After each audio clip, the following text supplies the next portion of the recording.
Oke, ya, terima kasih. Pertama saya ucapkan dulu terima kasih yang sebesar-besarnya buat teman-teman media yang setia menunggu ya, dari pagi sampai malam. Kemudian yang kedua, saya mengucapkan terima kasih buat seluruh rakyat Indonesia dari Sabang sampai Merauke yang tetap memberikan dukungan dan support yang penuh selama kita menjalani pemeriksaan di Polda ini. Menarik tadi pemeriksaan yang berlangsung cukup lama waktunya sebenarnya, tapi kalau kita lihat sebenarnya lamanya itu karena secara teknis ya, pengetikan, kemudian tanda tangan, ada 24 rangkap dan lain-lain sebagainya, kemudian istirahat. Jadi itu yang memakan waktu yang cukup lama. Tapi yang ingin saya tekankan bahwa kalau kita lihat di surat panggilan itu kan locus tempus delicti-nya tanggal 22 Januari dan tahun 2025. Tapi ternyata dalam perkembangan di dalam pertanyaan-pertanyaan yang diajukan oleh penyidik itu rata-rata keluar dari dari substansi surat panggilan ya. Tapi pada intinya dari pertanyaan-pertanyaan itu lebih banyak menanyakan tentang isi podcast saya, isi wawancara saya terhadap Roy Suryo, Rismon, Dr. Tifa Kurnia dan Rizal Fadila. Jadi hampir sebagian besar pertanyaan diarahkan ke sana. Oleh karena itu sebenarnya kita nggak sesalkan karena kalau dilihat dari surat panggilan tempus locus delicti-nya itu tanggal 22 Januari, tapi itu tidak terlalu banyak dielaborasi. Karena kenapa saya katakan tidak terlalu banyak dielaborasi? Karena kalau berpatokan pada tanggal 22 Januari 2025, sebenarnya bisa dipastikan saya tidak bisa dimintai keterangan sebagai saksi karena saya tidak mengetahui peristiwa itu, tidak melihat dan tidak merasakan. Oleh karena itu tadi teman-teman lawyer menyatakan ketika kita kunci jawaban terakhir bahwa sebenarnya proses pengambilan BAP pada hari ini itu melanggar kitab undang-undang hukum acara karena tidak sesuai dengan surat panggilan mengenai tempus dan locus delicti-nya. Selain tidak sesuai dengan KUHP, dia juga melanggar prinsip-prinsip hak asasi manusia. Tapi walaupun demikian, kita tetap menandatangani BAP tadi yang terdiri dari 24 rangkap. Kira-kira sampai di situ yang jelas intinya sebenarnya kalau kasus ini terus di blow up ya, dikapitalisasi oleh penyidik dan dipaksakan, maka ini adalah sebuah bentuk pembungkaman terhadap kebebasan berpendapat dan berekspresi. Ini bukan bicara tentang saya, tapi berbicara tentang nasib kalian para media dan para YouTuber. Karena kalau ini terus dibiarkan tanpa ada perlawanan, maka saya khawatir orang-orang tidak lagi berani memberitakan hal-hal yang sifatnya mengandung pelurusan sebuah perkara. Orang tidak berani lagi memberitakan hal-hal yang seharusnya diungkap kepada publik agar itu menjadi pelajaran berharga bagi kita semua. Oleh karena itu, ini menjadi pelajaran yang sangat berharga buat teman-teman seluruh insan pers. Jadi kita tidak berbicara tentang Abraham Samad, tapi kita berbicara tentang ada upaya untuk membungkam ya, kebebasan berpendapat, kebebasan berekspresi, dan sikap kritis dari masyarakat sipil, dan sekaligus mempersempit ruang demokrasi. Ini yang paling berbahaya. Karena kalau ini terjadi, maka saya khawatir negara kita mengalami kerusakan demokrasi yang begitu parah. Kira-kira sampai di situ dulu yang saya sampaikan. Oke? Justru itu yang menarik. 22 Januari saya tidak mengerti itu peristiwa apa. Ya, gitu. Ada di Jakarta Pusat itu di mana? Tidak ada juga. Jadi kan lucu. Sesuatu yang saya tidak ada di dalamnya, saya tidak disebut di dalamnya, orang-orang yang ada di situ juga tidak ada saya, ditanyakan kepada saya.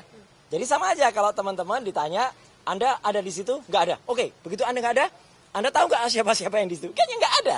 Ya udah kan. Jadi cepat tadi pertanyaannya. Dengan demikian saya memang menjawab pertanyaan-pertanyaan yang saya ketahui. Misalnya apa? Oh, saya lahir di mana? Dulu pendidikannya apa? Orang tua siapa? Data diri apa? Kemudian apa yang saya ketahui? Apa yang saya takuni selama ini? Tentang latar belakang telematika saya seperti apa? Definisi telematika seperti apa? Ya itu yang saya jawab. Begitu kemudian pertanyaan ada tanggal itu dan serangkaian, saya bilang gini, sebuah namanya serangkaian, ya, saya balik ke dia. Namanya serangkaian tuh dari awal sampai belakang. Nggak boleh serangkaian terus tiba-tiba saya ditanya yang di tengah. Nggak ada. Kemudian saya ditanya yang di belakang. Nggak boleh. Kalau dari awal sudah putuslah pertanyaan itu. Dan yang menarik apa? Tadi memang saya mengecek apa sih yang sebenarnya mau ditanyakan. Ini loh Pak, ada 37 link yang ditanyakan. Oke, dari 37 link itu semua ada saya nggak? Nggak ada Pak. Bapak nggak ada di semua itu. Ya udah, selesai. Ngapain ditanyakan yang nggak ada saya? Meskipun mungkin 1-2 ada saya, tetapi itu sangat sporadik dan sangat minimalis. Dari 37 itu hanya beberapa dan itu di bawah 1/6-nya yang ada saya. Berarti kalau dari sisi prosentase, saya hanya dikatakan ada dan itu mungkin hanya di sebenarnya. Kemudian saya ditanya, apakah Anda punya akun media sosial? Saya jawab tidak. Selesai, udah. Karena nggak apa? Terbukti saya tidak pernah melakukan posting. Berarti dari saya nggak ada posting. Saya tidak pernah melakukan penyiaran YouTube. Nggak ada, karena saya juga tidak punya YouTube.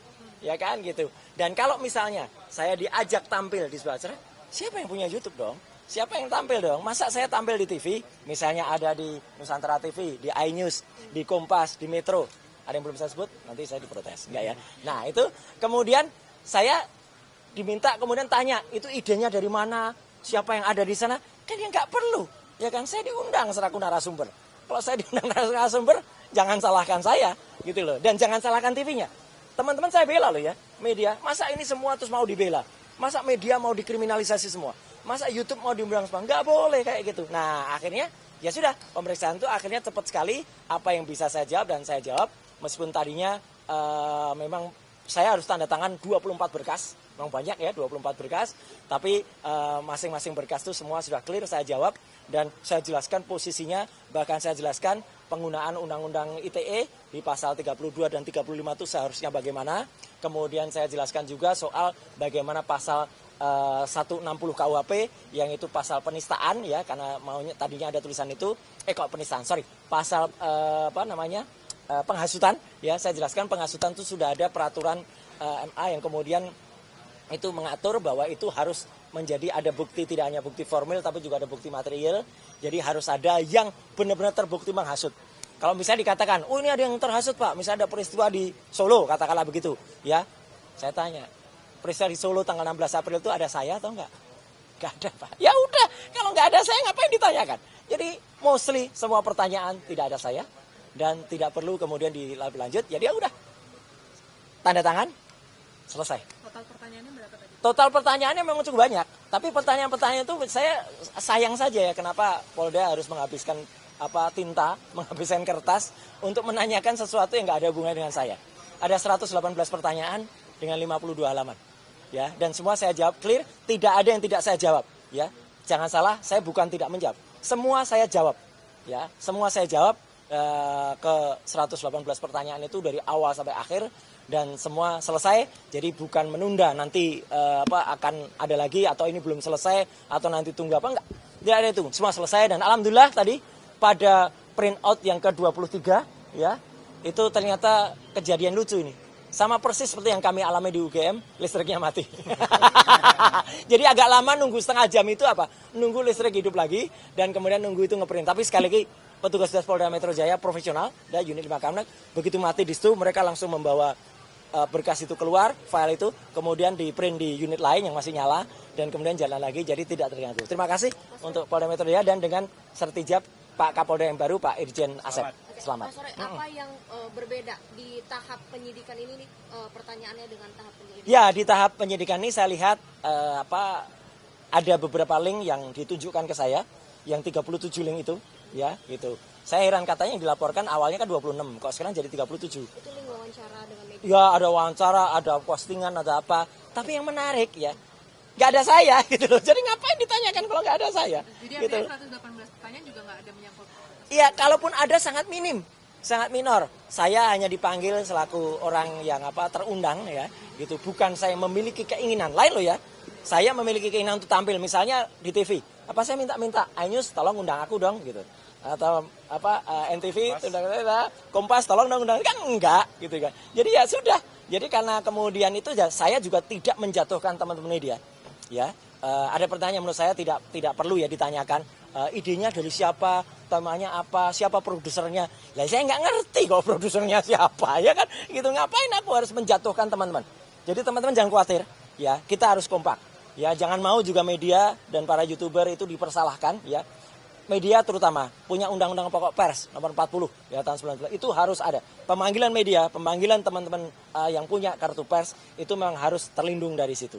Dan saya pun melindungi itu. Saya pun juga menyatakan tadi dalam berbagai, dan itu pun termasuk yang saya tulis di dalam buku Jokowi's White Paper. Ya, saya jelaskan soal Declaration of Human Rights. Saya jelaskan soal posisi pasal 28F di Undang-Undang Dasar 45. Saya jelaskan soal kebebasan informasi publik.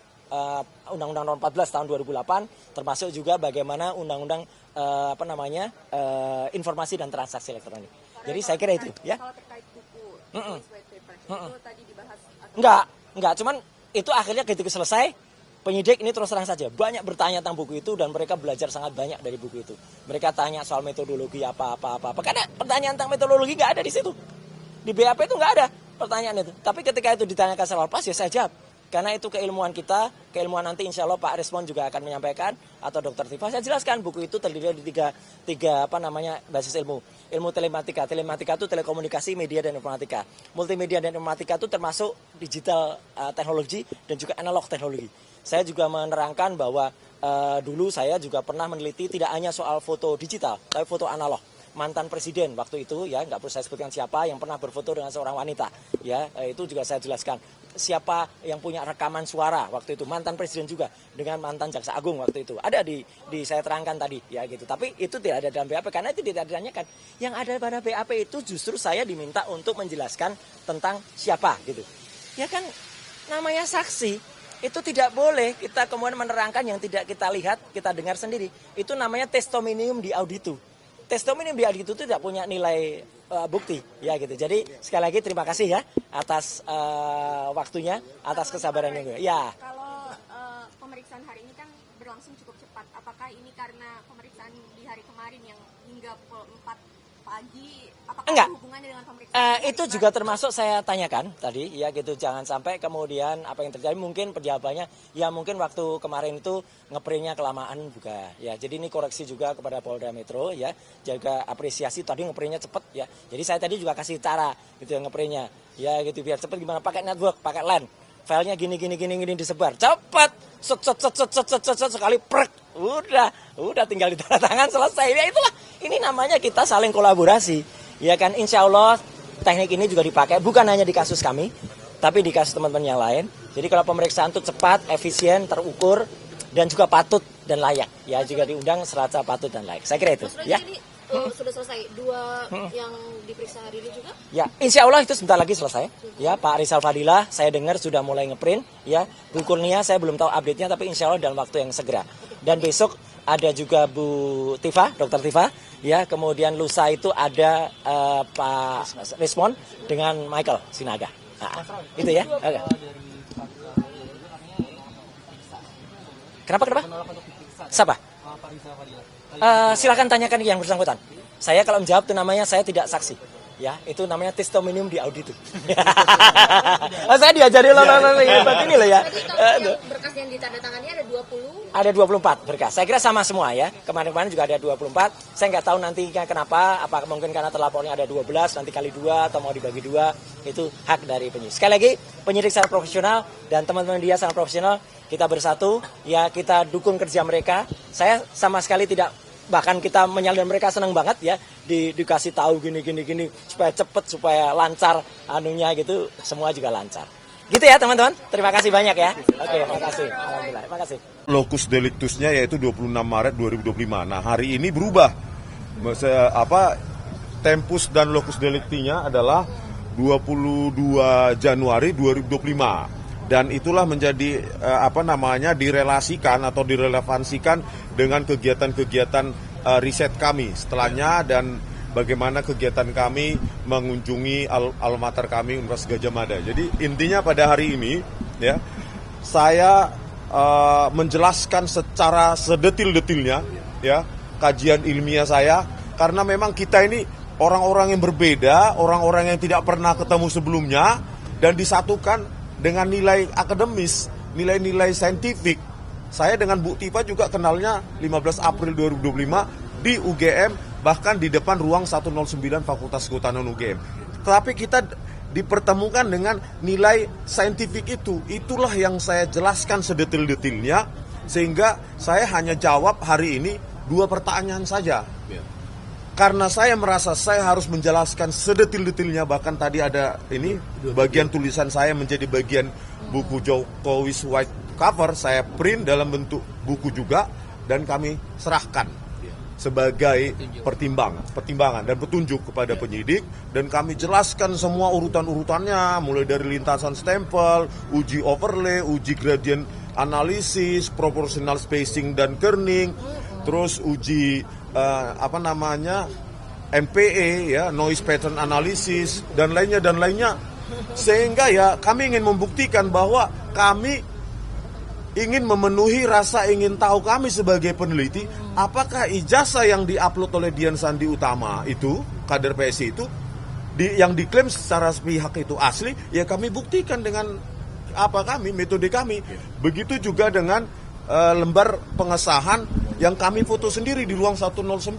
Rasa ingin tahu sebagai peneliti itu seharusnya tidak dibatasi oleh otoritas manapun, apalagi otoritas kepolisian. Oleh karena itu saya berpendapat, dan saya ajukan ke pengacara saya, ya, tim pengacara saya Bang Jahmada, itu kalau memang hari ini tidak cukup waktu, saya siap untuk Senin sampai Jumat ke depan. Setiap hari saya datang, asalkan saya diberikan kesempatan sebanyak-banyaknya untuk menjelaskan setiap hal teknis, seteknis-teknisnya, sedetil-detilnya, sesaintifik-saintifiknya, setiap video yang ditanyakan kepada saya. Jadi itu kesempatan saya, ya, kesempatan saya untuk membela orang-orang yang bersama saya ini, mulai dari TPUA, Bu Tipa, Pak Roy Suryo, bahwa kami dipertemukan tidak lain dan tidak bukan ya nilai saintifik ini, gitu. Tidak ada interpretasi lain. Oleh karena itu kepada penyidik ya saya siap. Senin sampai jam 5 saya layani. Selasa kalau kurang sampai jam 5 juga saya layani, gitu. Setiap pertanyaan akan saya jelaskan sedetil-detilnya, gitu ya. Belum selesai. Karena apa? Karena saya ingin diberikan kesempatan sebesar-besarnya untuk menjelaskan seteknis-teknisnya. Gitu. Bahwa di luaran sana dikatakan fitnah, kebencian, dan lain-lain. Bagaimana kebencian itu ada kalau kita ada parameternya, ada metodenya, bahkan ada source code-nya, ada kajian terhadap output tersebut, bahkan tidak menyentuh personal Pak Joko Widodo. Kalau kalian bisa membelinya nanti tanggal 27 Agustus kami grand launching ya buku tersebut, kalian lihat jauh sekali dari kebencian buku itu, gitu loh. Jauh sekali dari kebencian itu, cuma metode-metode yang kami lakukan sesuai dengan keilmuan kami untuk memenuhi rasa ingin tahu kami sebagai peneliti. Dan kami jawab, yang diupload Dian Sandi Utama itu banyak kejanggalan, banyak hal-hal yang kami buktikan itu potensi-potensi manipulasi digital. Maka kami simpulkan itu tidak asli, gitu. Dan lewat uji-uji forensik lainnya terhadap lembar pengesahan skripsi itu kami buktikan bahwa 2 fitur yang paling utama dalam digital Word document atau dokumen yang berasal dari word processor modern adalah proportional spacing dan kerning.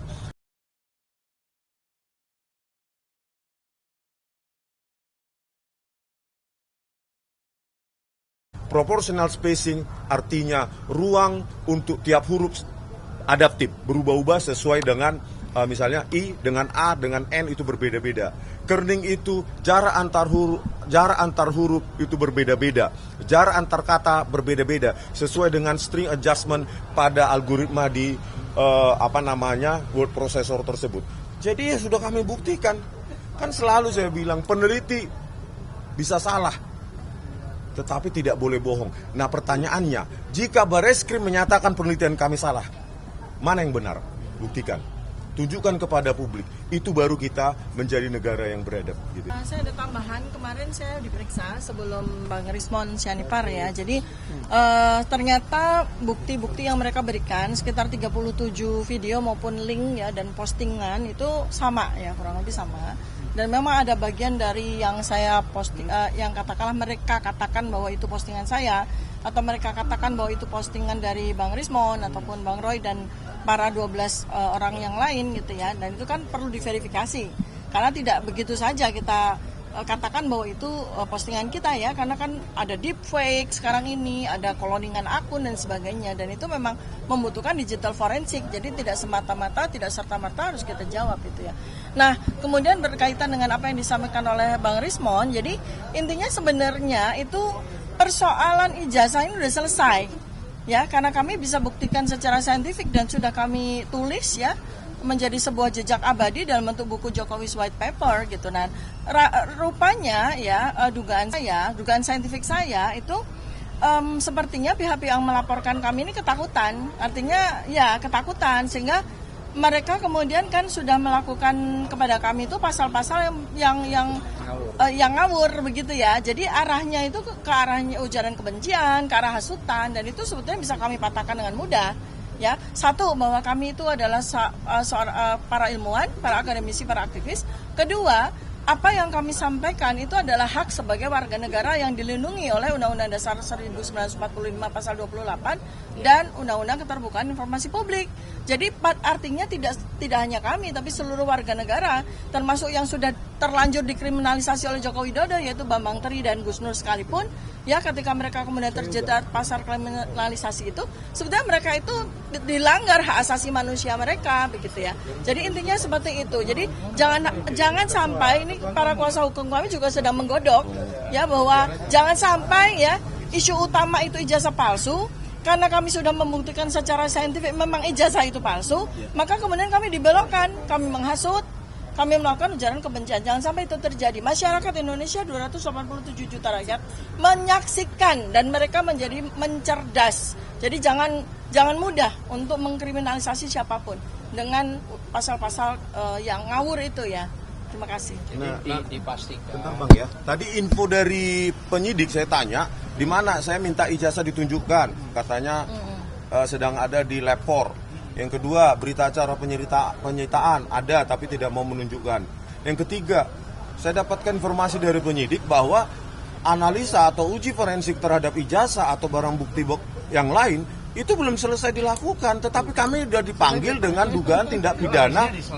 Iya, harusnya kan ini diselesaikan dulu, dan saya diberikan summary, forensik summary, ya, simpulan forensik harusnya kita ditunjukkan kepada kita bahwa mereka benar dan kita lah yang salah. Ini enggak.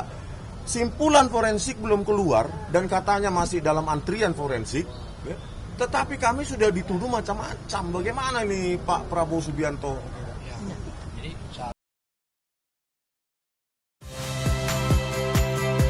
Saya Friska Clarissa. Saksikan program-program Kompas TV melalui siaran digital, pay TV, dan media streaming lainnya. Kompas TV, independen, terpercaya.